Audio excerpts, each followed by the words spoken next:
Assalamu alaikum, brothers and sisters. Welcome back to A Young Muslim's Guide to a Godless World. In this session, I know last session I said we're going to go into the meaning of life, but just before we do that, there's something I want to sort of paint for you or outline for you, right? Which is a brief, very brief, and I have other more detailed videos on this on the channel, but a very brief history of the West, if you like, from the perspective of how we've ended up with these dominant ideologies which are out there, and that being of empiricism, atheism, naturalism, feminism, hedonism, all these other isms and schisms that are out there, right? How did we end up here? How did we end up here? Now, I'm going to mention major historical markers and not go into too much detail here because we'll be here forever. But some key points that we need to sort of know, which will really help us understand the now, where we are. So number one, first thing to recognize and consider is that the majority of the world, throughout the majority of the history of the world, had some sort of religious paradigm, religious worldview, right? Atheism, materialism, sure existed in pockets, but it was never dominant, right? Never dominant. Up until, you can say, some would say things started to shift during the Renaissance, where the West started to go back and explore the classical works and started to get access to the classical works, by the way, from the Muslim world in most cases. But really, when things really shifted was during the Enlightenment period. Now, up until the Enlightenment and prior to the Renaissance, the West was governed by Christianity. It was ruled by Christianity. That was the imposing power in the West. Christianity dictated all spheres and aspects of life. Now, the problem with Christianity was that they did not favor free thinking. They did not favor scientific exploration. They didn't want people to focus on these things. But there was an emphasis, there was a growing movement of people that wanted to, inspired by the classical works, the Greeks, realizing, and to a degree by the Muslim world too, by the way, which is not mentioned in most cases.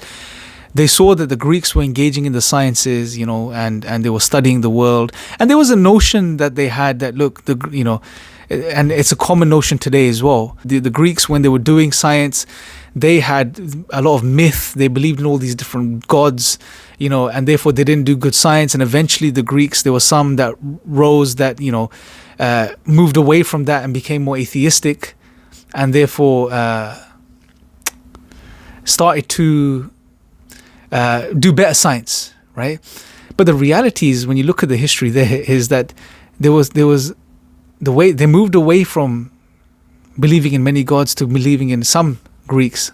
Scientists moved away to believing in one God, an all-powerful God, that created everything. And they did brilliant science then, right? So it wasn't the case of them becoming atheists, although some of them did. So there were two streams. Some became materialistic and denied all gods and started to do the science, but some still held on to a creator of the universe and did brilliant science as well, right? So there were two camps. But the point being, the West during the time of the Renaissance started to get this taste for knowledge again and wanted to do science again. But there was the opposition from the church. And eventually, the tables turned, right? Eventually, they moved away from religion. They rejected Christianity and they moved towards a materialistic outlook. And progress became the new philosophy.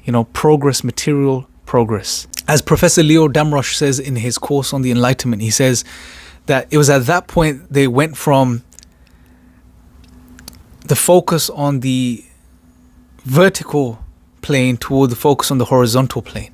So they cut off from the notion of God slowly. So the Enlightenment philosophers weren't atheists per se, but nevertheless, that was the trajectory. The focus was materialism. The focus was worldly progress, right? And you can imagine now, you can empathize that they had an aversion, some of them at least, towards religion because of the experience with Christianity and the way it restricted them and imposed upon them, right? Although you would see that many of the Enlightenment philosophers were really inspired by the Muslim world.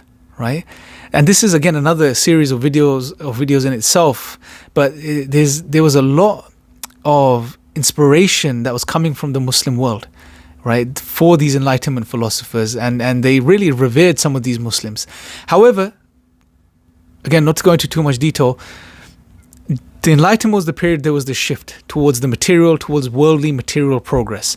And since then, this materialistic narrative has been imposed and amplified, right, to the degree, and now you can imagine now, this environment, this overarching philosophy of life, that the purpose of human existence is worldly material progress.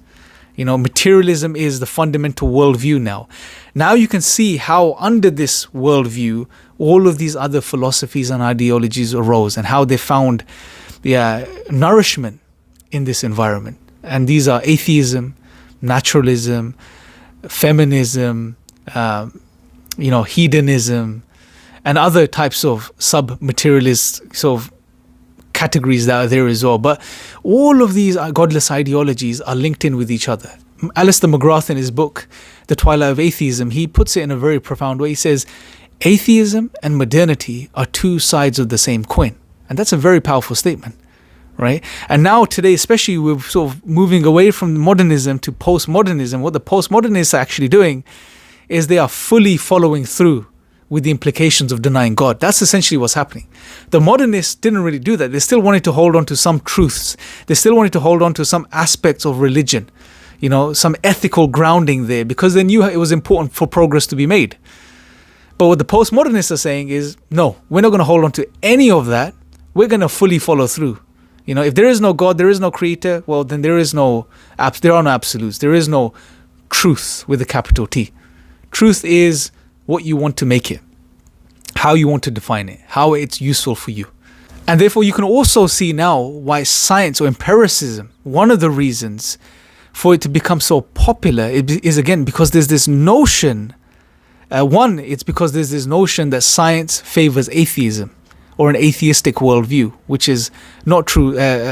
John Lennox, his new book, The Cosmic Chemistry, he highlights this in a beautiful way in the first 2 or 3 chapters of his book. He demolishes this notion that science favors atheism as a grounding worldview. He actually highlights that no, it was actually the theist scientists.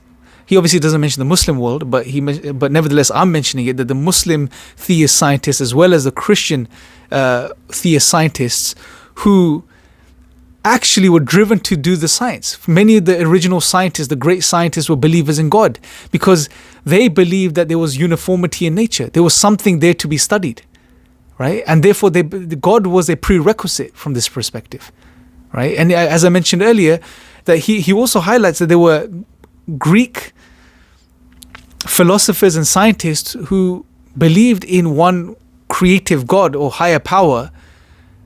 And therefore, they found the notion of studying God, because the problem was with the Greeks was because they believed in mythology and they believed in many gods. They said, for example, okay, we want to study the water cycle. Oh, it's pointless because we know there's the god of rain or the god of thunder, and we know therefore there's nothing there to study anymore, right? So they wouldn't pursue. Therefore, it was a barrier to science from that perspective, the Greek mythology. However, those classical scientists who then rejected that notion and believed more of a creator of the universe notion did brilliant science, because they knew, okay, there is a creator, but we can still study the world because there are causes behind things that happen that this creator has put in place. Now, from an Islamic perspective, we know the idea of means, that there are physical causes that Allah has put in place behind physical effects, but ultimately Allah is the one that's in control of everything, right? He is the creator. He is the maintainer, the sustainer of everything. He is the root cause of everything. Sure, there's things He's put in place which result in other things, but nevertheless, Allah is the one that's in control. So this notion that, science favors atheism is false. It really is a false notion. But nevertheless, many people believe this. And this was one of the reasons that empiricism was pushed. The logical positivists pushed this notion that science is the only way to truth, as I've mentioned before, and all other routes to knowledge are irrelevant. Just discard them. They don't lead to truth, right? And obviously also because there were many discoveries and a lot of progress made from a scientific perspective, and progress was the underlying philosophy of modernity, material progress. Again, science supported that notion, that aspect of modernity too. Therefore, science was favored and it's become so popular today. And therefore we hear all of these notions, science is the only way to truth, that we don't need all of these everything else could be rejected, etc., etc., etc. And you can see how now science ties in with atheism, or atheists like to believe science ties in with atheism and is grounded by atheism. But all of these things essentially fundamentally tie back to that fundamental philosophy of worldly material progress. That's what it's essentially about for people today. Nietzsche, interestingly, in his the gay science, in the parable of the madman, he actually highlighted this. Many atheists champion Nietzsche. There's like, Nietzsche was an atheist. Well, hold on a sec. He was an atheist, but he was an intelligent atheist. He knew that we deny God, but if you remove God, we're gonna lose our bearings. If you read that parable of the madman, the madman comes and he starts announcing the death of God to people, and he starts asking some profound questions. Where are we going to go now? I'm paraphrasing. Where are we going to go now? You've separated the earth from its sun. What's up, what's down? He's essentially highlighting the implications of denying God, the implications of a materialistic, naturalistic, atheistic way of looking at the world. There are some severe implications, and he was trying to highlight this through the madman. But as the madman said, I have come too soon, because at that time people weren't ready or understood what they were doing. They didn't understand the implications of denying God. And now we are seeing that, decades on, we are seeing the full implications take root in our society today, and we're seeing the madness that's going on, right? How people are absolutely clueless, how anything and everything is being justified because there's no more anchor anymore, there's no more grounding anymore. So brothers and sisters, it's important to understand this background. Just because there are certain notions in society today that say this is right, this is good, science is the way to truth, being a secular, agnostic, atheist is what's intelligent, all of these notions, if you look at the history of what's happened, you can see why these ideologies are there today. Therefore, atheism isn't, well, it's not prevalent anyway, but even this postmodern, hedonistic, do whatever you want, you are your own God, you are in control type of notion, all of these ideas are not prevalent because they're true.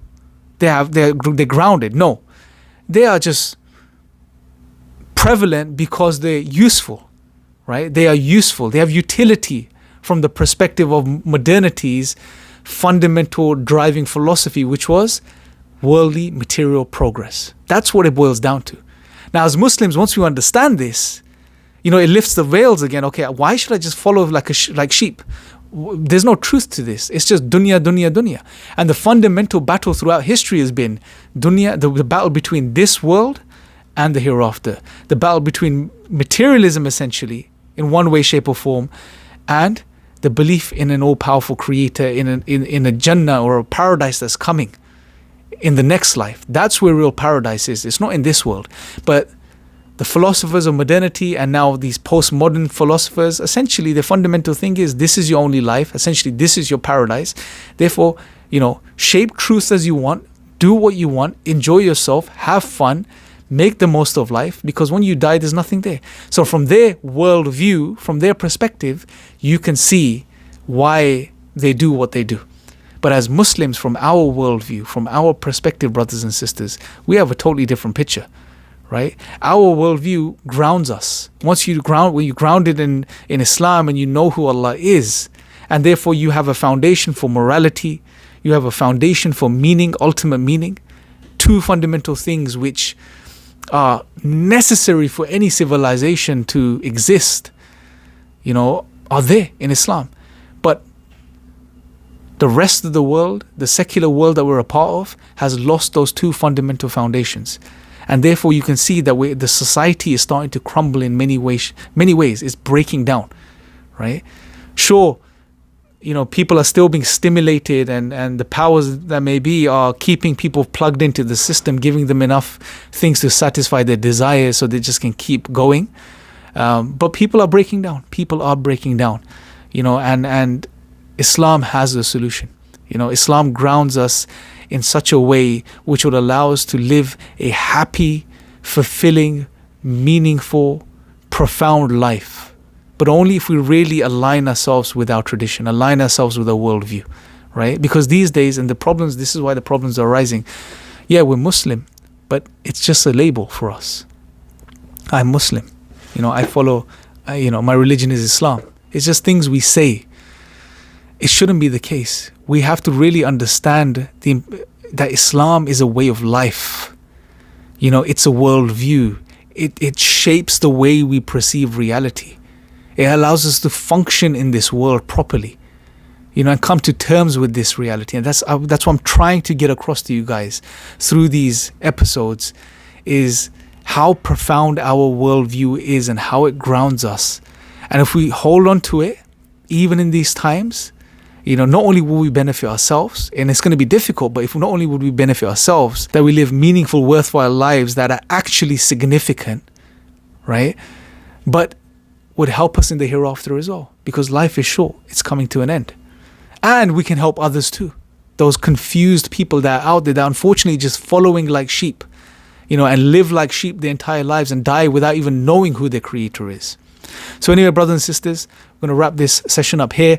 In the next session, I'm going to be going into the implications of the godless world that we live in today. And it's important to come to terms with these implications as Muslims, because if we don't know the environment that we're a part of and what's going on, we can easily fall prey to what everyone out there is falling prey to.